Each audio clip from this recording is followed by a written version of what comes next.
All right, UH Nation, I'm here with Eugene Phelps of the defending champion Bulls here out of Minnesota. Of course, we're getting ready for the national tournament here coming up in the middle of May. Gino, your roster looks a little bit different this season as opposed to last season. Talk about your 2 additions and your 1 subtraction. Well, with the 1 subtraction, which is Marlon Thomas, he was our #1 shot blocker. So that's the subtraction. The addition with Roger Powell and Adam Winters, I'll start with Adams first. Adam is one of the best offense and all-around rebounders, period. Just put it that way.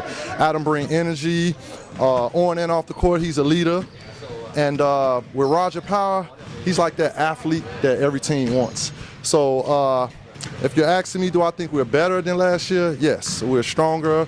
Last year we basically won with 6. This year we'll be playing with an 8-man roster. And I think we are better than we were last year. So knowing or taking your experience from last year and the fact that you played 6 games in 2 days in that hot Nevada sun, did that change the way you approached your roster? I mean, is that the reason why you have that extra player? Oh, yes, because we could have easily lost the tournament last year due to the fact that we was playing with 6 players and guys were fatigued.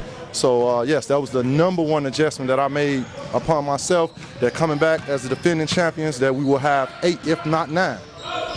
What are your favorite memories from last season's tournament?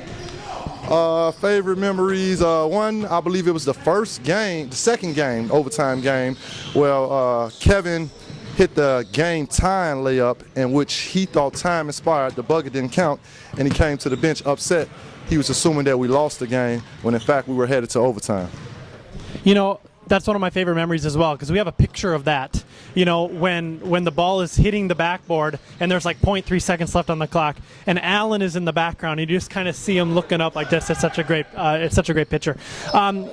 You mentioned another memory that that stood out to you. What was that? Oh, the last shot, Paris Cowles.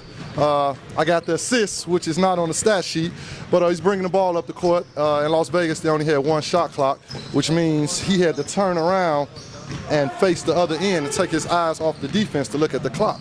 And so he was dribbling the ball up the court, and he just looked at me, and he said, "Gino, count him down," which means he no longer had to turn his back. So I was there, and I was counting him down, 5, 4, 3, 2, 1, and the rest is history. Okay, now last season you had some trouble with Mike Harrington's Detroit Performance Skills team. They're coming back this year.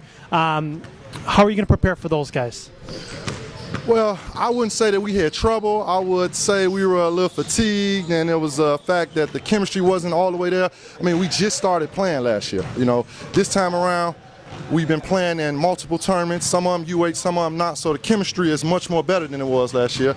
And the fatigue, I'm quite sure that we'll come with more energy than we did last year. So I'm not really worried about the Detroit team. If we do what we got to do, the rest is history. Well, thank you, sir. We very much look forward to having you, and we're very excited for the national tournament. All right, appreciate it.